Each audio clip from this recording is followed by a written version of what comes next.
நடிகை சுபாஷினி கடைசியா சாப்பிட்ட உணவு இதுதான் அப்படிங்கிற மாரி அவரோட கணவர் சமீபத்துல ஒரு சில விஷயங்கள் ஷேர் பண்ணியிருக்காரு. அத பத்தி தான் இந்த ஒரு வீடியோல நம்ம பார்க்க போறோம்.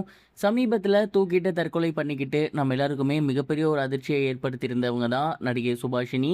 கயல் அப்படிங்கிற சீரியல் மூலியமா ரசிகர்களுக்கு அறிமுகமாகி மிகப்பெரிய ஒரு வரவேற்பு பெற்றிருந்தாங்க. சமீபத்துல தான் இவங்களுக்கு திருமணம் நடந்திருந்துச்சு. வரப்போற ஏப்ரல் 20ஆம் தேதி இவங்களுக்கு 2வது திருமண நாள் வரப்போகுது. இந்த ஒரு நிலையில அவங்க கணவர் கூட ஏற்பட்டிருந்த சண்டையில அவங்க தூக்கிட்டு தற்கொலை பண்ணிக்கிட்டாங்க.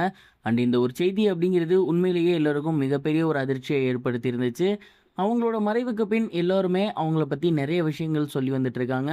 அந்த வகையில அவங்களுடைய கணவர் என்ன சொல்லியிருந்தாரு அப்படின்னா, சுபாஷினியோட மறைவை இப்போ வரைக்கும் என்னால் ஏற்றுக்கவே முடியல. சுபாஷினி இப்போ வரைக்கும் என் கூட இருக்க மாதிரியான ஒரு ஃபீல் தான் இருக்கு. ஏன்னா சடனாக நடந்து முடிஞ்சிருச்சு. இதை நாங்கள் எதிர்பார்க்கவே இல்லை. எனக்கும் அவங்களுக்கும் சின்னதாக ஒரு சண்டை இருந்துச்சு. ஆனால் அது இப்படி போய் முடியும் அப்படின்னு நான் கொஞ்சம் கூட எதிர்பார்க்கவே கிடையாது. அண்ட் இதற்கு முன்னாடி என்ன சண்டை நடந்தாலுமே அவங்களுக்கு பிடிச்ச ஃபுட்டை சாப்பிட்டுட்டு படுத்து தூங்கிடுவாங்க. பட் இந்த டைம் இப்படி பண்ணுவாங்க அப்படின்னு கொஞ்சம் கூட எதிர்பார்க்கவே கிடையாது.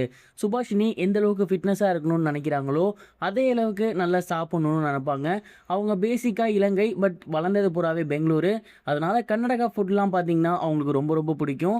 மிகப்பெரிய லெவலில் ஃபாஸ்ட் ஃபுட் விரும்ப மாட்டாங்க. ஆனால் ஃபாஸ்ட் ஃபுட் இல்லைனாலுமே ஒரு சில நான்வெஜ் ஐட்டங்கள் அவங்களுக்கு ரொம்ப ரொம்ப பிடிக்கும்.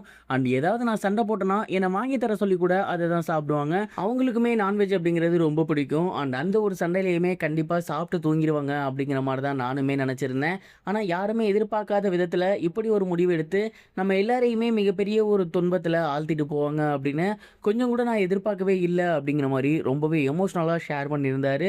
தன்னுடைய ஒய்ஃப் பற்றி அவர் ஷேர் பண்ணியிருந்த விஷயம் இப்போ சோசியல் மீடியாவில் ரொம்பவே வைரலாக போய்கிட்டு இருக்கு. இதை பற்றி நீங்கள் என்ன நினைக்கிறீங்க? மறக்காமல் கமெண்ட் பாக்ஸில் ஷேர் பண்ணுங்கள். இது ஒரு புறம் இருக்க, எல்ஐகே படத்தோட ப்ரெஸ் மீட்டில் பிரதீப் ரங்கநாதன் அவர்கள் சீமானை பற்றி பேசியிருந்தது ரொம்பவே வைரலாக போய்கிட்டு இருக்கு. குறிப்பாக அவர் என்ன சொல்லியிருந்தாரு அப்படின்னா, சீமான் அண்ணனை பொறுத்த வரைக்கும் அவர் ரொம்ப ரொம்ப நாலேஜான ஒரு பர்சன், ரொம்ப ரொம்ப அரசியல் தெரிஞ்ச ஒரு பர்சன். ஆனால் அதை எங்கே எப்போ யார்கிட்ட பேசணும் அப்படிங்கிறது அவருக்கு ரொம்ப நல்லா தெரியுது. எனக்கு மிகப்பெரிய அளவில் பேச வராது, அவர் அளவுக்கு நான் பேசவும் மாட்டேன். பட் செட்டில் என்கிட்ட சினிமா சம்மந்தமாக மட்டும்தான் பேசியிருக்காரு. ஒரு நாள் கூட அரசியல் சம்மந்தமாக பேசினதே கிடையாது. அதே மாதிரி செட்டில் இருக்கும்போது அவர் யாராவது அரசியல் பார்க்க வராங்க அப்படின்னா அரசியல் ரிலேட்டடாக மட்டும்தான் பேசுவார், சினிமா பற்றி பேசவே மாட்டார். இந்த ஒரு ஹேபிட் எனக்கு ரொம்ப ரொம்ப பிடிச்சிச்சு. யாருக்கிட்ட என்ன பேசணும் எப்போ பேசணும் அதை நான் அவர் மூலியமாக கற்றுக்கிட்டேன். கண்டிப்பாக இதுக்கப்புறம் அதை என்னோட லைஃப்பில் நான் ஃபாலோ பண்ணுவேன் அப்படிங்கிற மாதிரி சொல்லியிருந்தாரு. அண்ட் இதுக்கப்புறம் அவங்க கூட ஒர்க் பண்ணது எனக்கு ரொம்பவே மகிழ்ச்சி அப்படிங்கிற மாதிரி நிறைய விஷயங்களையுமே ஷேர் பண்ணியிருந்தாரு. சீமான் குறித்து பிரதீப் ரங்கநாதன் அவர்கள் ஷேர் பண்ணியிருந்தது சோசியல் மீடியாவில் வைரலாக போகுது. எல்ஐகே படத்தில் பிரதீப் ரங்கநாதனோட அப்பாவா சீமான் நடிச்சிருக்காரு அப்படிங்கிறது குறிப்பிடத்தக்கது. இதுவரைக்கும் கனெக்டிங் டிவிக்கு சப்ஸ்கிரைப் பண்ணனா மறக்காமல் சப்ஸ்கிரைப் பண்ணிக்கங்க. உடனடி அப்டேட்ஸ் பெறுவதற்கு நோட்டிஃபிகேஷன் பெல்லையும் கிளிக் பண்ணிக்கங்க.